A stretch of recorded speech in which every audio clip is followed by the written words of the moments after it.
Mathew chapter 27. Now when morning had come, all the chief priests and the elders of the people took counsel against Jesus to put him to death. They bound him, led him away, and delivered him up to Pontius Pilate, the governor.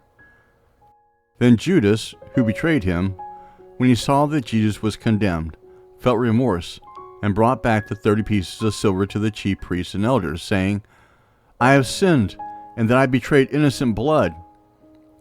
But they said, What is that to us? You see to it.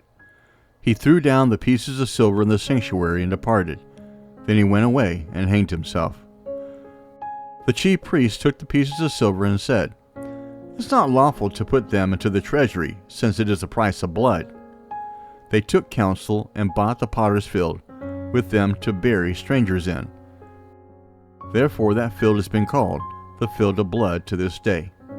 Then that which was spoken through Jeremiah the prophet was fulfilled, saying, They took the 30 pieces of silver, the price of him upon whom a price had been set, whom some of the children of Israel priced, and they gave them for the potter's field, as the Lord commanded me.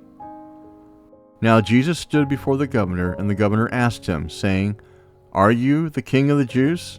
Jesus said to him, So you say.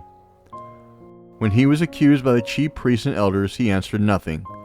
Then Pilate said to him, Don't you hear how many things they testify against you? He gave him no answer, not even one word, so that the governor marveled greatly. Now at the feast the governor was accustomed to release to the multitude one prisoner whom they desired. They had then a notable prisoner called Barabbas. When therefore they were gathered together, Pilate said to them, Whom do you want me to release to you, Barabbas or Jesus who is called Christ? For he knew that, because of envy, they had delivered him up. While he was sitting on the judgment seat, his wife sent to him, saying, Have nothing to do with that righteous man, for I have suffered many things today in a dream because of him. Now the chief priests and the elders persuaded the multitudes to ask for Barabbas and to destroy Jesus.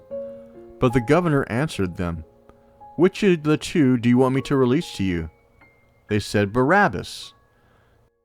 Pilate said to them, What then shall I do to Jesus who is called Christ? They all said to him, Let him be crucified. But the governor said, Why? What evil has he done?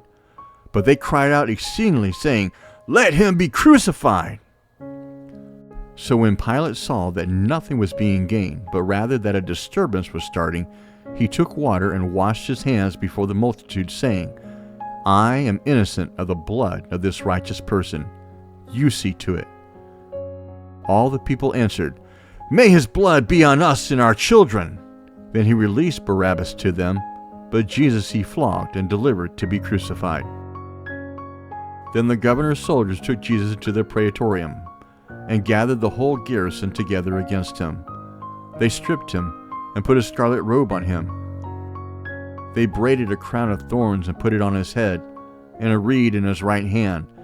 And they kneeled down before him, and mocked him, saying, Hail, King of the Jews! They spat on him, and took the reed and struck him on the head. When they had mocked him, they took the robe off him, and put his clothes on him, and led him away to crucify him. As they came out, they found a man of Cyrene, Simon by name, and they compelled him to go with them, that he might carry his cross. When they came to a place called Golgotha, that is to say, the place of a skull, they gave him sour wine to drink mixed with gall. When he had tasted it, he would not drink. When they had crucified him, they divided his clothing among them, casting lots, and they sat and watched him there. They set up over his head the accusation against him written, This is Jesus, the King of the Jews. Then there were 2 robbers crucified with him, one on his right hand and one on the left.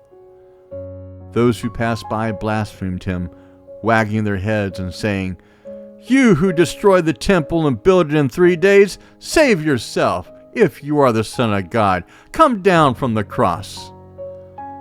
Likewise, the chief priests, also mocking with the scribes, the Pharisees, and the elders, said, He saved others, but he can't save himself. If he is a king of Israel, let him come down from the cross now, and we will believe in him. He trusts in God. Let God deliver him now, if he wants him. For he said, I am the Son of God. The robbers also who were crucified with him cast on him the same reproach. Now from the 6th hour there was darkness over all the land until the 9th hour. About the 9th hour Jesus cried with a loud voice, saying, Eli, Eli, lema sabachthani. That is, my God, why have you forsaken me? Some of them who stood there, when they heard it, said, This man is calling Elijah. Immediately one of them ran and took a sponge, filled it with vinegar, put it on a reed, and gave him a drink. The rest said, Let him be. Let's see whether Elijah comes to save him. Jesus cried again with a loud voice and yielded up his spirit. Behold, the veil of the temple was torn in two from the top to the bottom. The earth quaked, and the rocks were split. The tombs were opened, and many bodies of the saints who had fallen asleep were raised. And coming out of the tombs after his resurrection, they entered into the holy city and appeared to many. Now the centurion and those who were with him watching Jesus, when they saw the earthquake and the things that were done, were terrified, saying, Truly, this was the Son of God. Many women were there watching from afar, who had followed Jesus from Galilee, serving him. Among them were Mary Magdalene, Mary the mother of James and Joses, and the mother of the sons of Zebedee. When evening had come, a rich man from Arimathea, named Joseph, who himself was also Jesus' disciple, came. This man went to Pilate and asked for Jesus' body. Then Pilate commanded the body to be given up. Joseph took the body and wrapped it in a clean linen cloth, and laid it in his own new tomb, which he had cut out in the rock. Then he rolled a large stone against the door of the tomb and departed. Mary Magdalene was there, and the other Mary sitting opposite the tomb. Now on the next day, which was the day after the preparation day, the chief priests and the Pharisees were gathered together to Pilate, saying, Sir, we remember what that deceiver said while he was still alive. After 3 days I will rise again.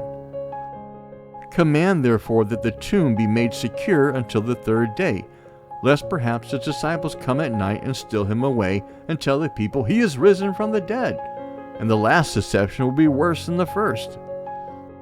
Pilate said to them, You have a guard, go, make it as secure as you can. So they went with the guard and made the tomb secure, sealing the stone.